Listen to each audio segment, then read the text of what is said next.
king in Saint-Domingue and earned the colony the dubious reputation of being the Pearl of the Antilles.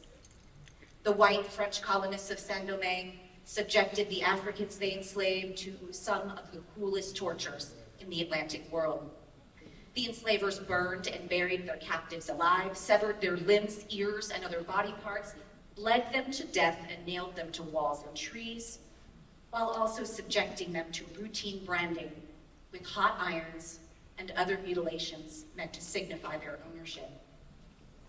One of the most famous early accounts of enslaved resistance to French colonial repressions is that of a fugitive enslaved man named François Macandal. The white colonists accused him of using poison, as well as a vast network of runaway slaves, or maroons, to sow the seeds of rebellion in Saint-Domingue in the 1750s. Upon his capture in January 1758, French colonial officials ordered Macandal burned alive at the stake. This was only one of a series of high-profile executions of maroon leaders in the 18th century. However, just as colonial officials set the fire, local storytellers insist that Macandal transformed himself into a mosquito and flew away. The escape of a slave in Malhonnage was the ultimate counter-slavery power move, whether in life or in death. Even without violent rebellion, enslaved Africans in the colony resisted slavery in countless ways. The island's maroons, for example, had been raiding and devastating crops since 1719, particularly in the Sud du Cap region. Their attempts to resist and disrupt the economics of slavery cumulatively challenged the notion, repeated in many textbooks and by many journalists, that enslavers were merely men of their time who should not be subjected to that righteous mode of judging yesterday according to the ideological framing of today. But here's the thing, captive Africans and American natives were people of their time too. And in their own day, long before any white abolitionists or European lawmakers came on the scene, Native American and African men, women, and children very clearly denounced, resisted, and ended slavery and colonialism for themselves. This unquenched and constant opposition to slavery smoldered on the island of Saint-Domingue for nearly 3 centuries. Finally, a larger flame alighted on August 14, 1791, in a forest in the north called Mont Rouge. This is the moment when a group of enslaved people clandestinely plotted revolution. Their plot exploded into literal fire less than 2 weeks later, on August 23rd, when the enslaved began burning down plantations and cane fields all over the northern plain. By the middle of September 1791, over 1,500 coffee and sugar plantations had been destroyed. And by the end of the year, between 40 and 80,000 of the enslaved were in open rebellion.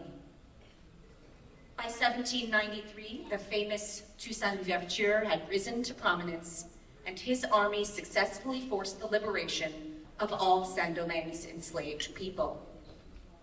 At the turn of the century, Louverture had established the island as a semi-autonomous colony. Yet in 1799, a French general named Napoleon Bonaparte assumed power in France and made it his mission to get rid of Louverture so he could bring back slavery.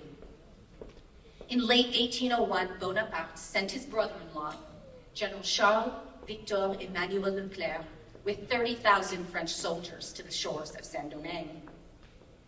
Arriving at the end of January 1802, this was the largest military expedition to ever set sail from France.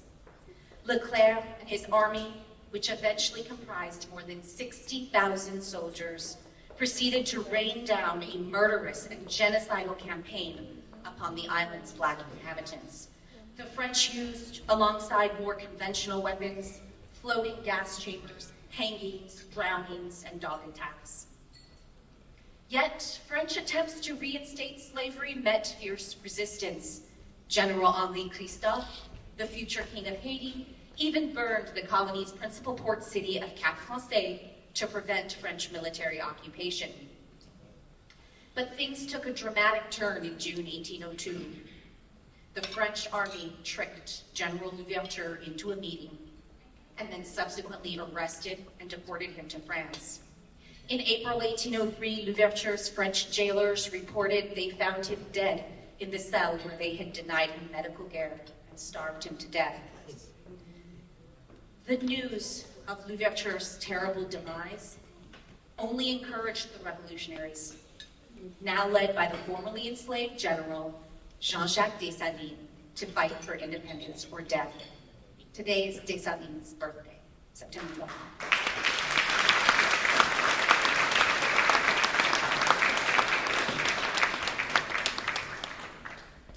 The Haitian revolutionaries, who adopted the title of the Armée Indigène, or Indigenous Army, defeated French forces definitively at the famous Battle of Vertières on November 18th, 1803.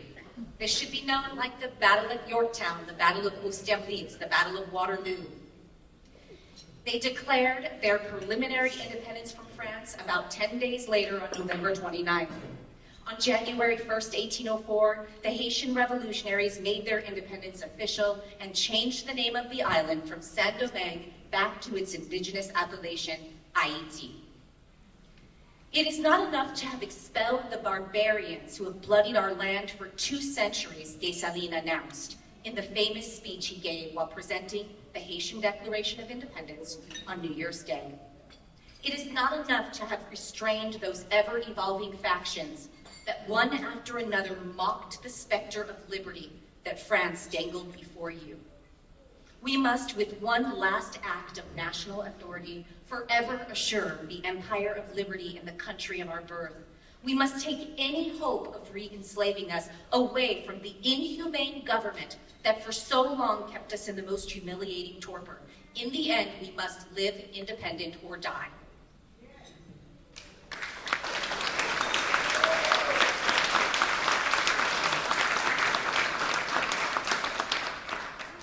One year later, in May 1805, Haiti, which had become an empire under Dessalines, who adopted the title of Jacques I, saw its first constitution ratified. Articles 2 and 3 solidified into constitutional law the founding prohibition against slavery and the slave trade. Slavery is forever abolished, it said, and equality in the eyes of the law is incontestably acknowledged. Although Dessalines was assassinated by members of his own army in October 1806, all subsequent constitutions in early Haiti repeated the interdiction against slavery.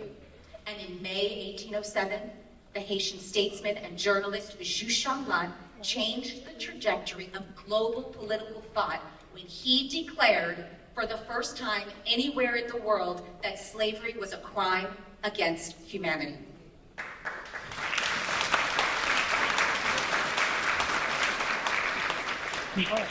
In an article he penned for Northern Haiti's official newspaper, the Official Gazette of the State of Haiti, Jean-Lot wrote of the Spanish and Portuguese inventors of the transatlantic slave trade.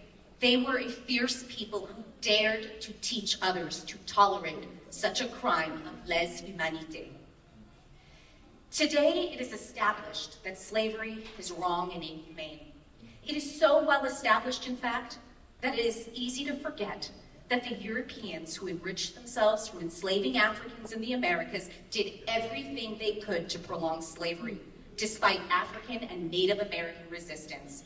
The fact that the state of Vermont took patently incomplete steps toward abolishing slavery in 1777, and that in an earlier draft of the U.S. Declaration of Independence, Thomas Jefferson railed against the evils of slavery while hardly proposing its abolition, demonstrates the utter determination of the U.S. founders to preserve chattel slavery.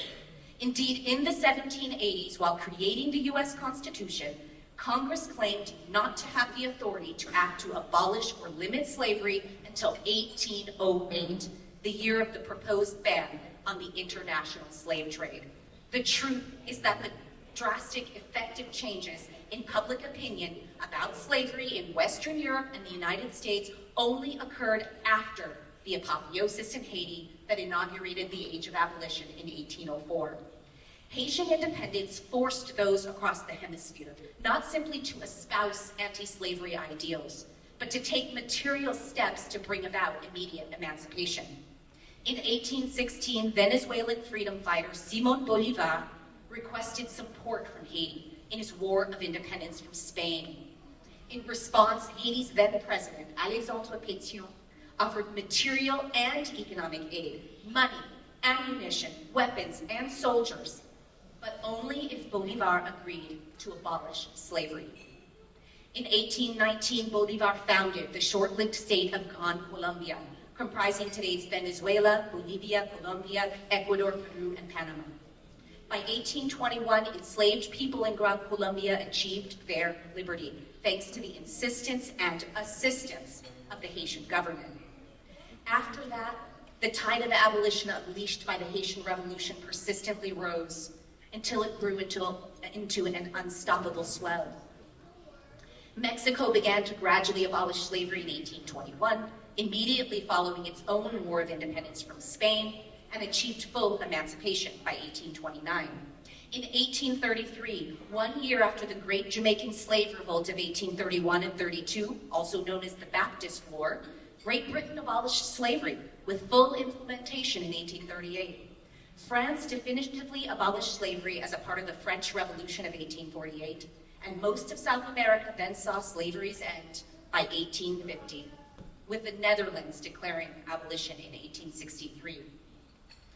The United States is the place that most directly followed the path of the Haitian Revolution, achieving unilateral emancipation only after a long, bloody, and deadly war from 1861 to 1865. Never again would the fight to end or preserve slavery reach the same intensity. In the wake of Haiti's tsunami, the abolition of slavery emerged more like coastal erosion on the shores of Puerto Rico in 1873, Cuba in 1886, and Brazil in 1888. This long interval does not demonstrate that the Haitian Revolution's message of freedom for all, regardless of skin color, was ineffective.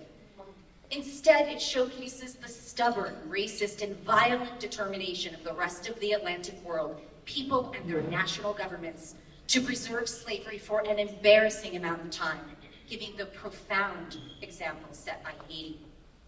Other rulers in the Atlantic world could have followed in Haiti's stead to end slavery right after the Haitian Revolution.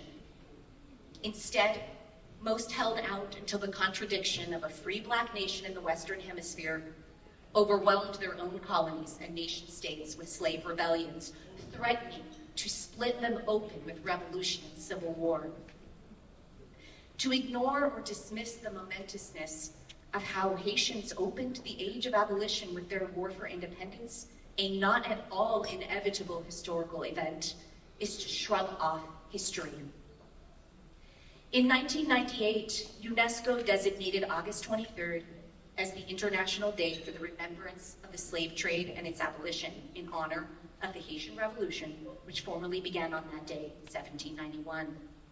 But the occasion usually comes and goes, as it did this year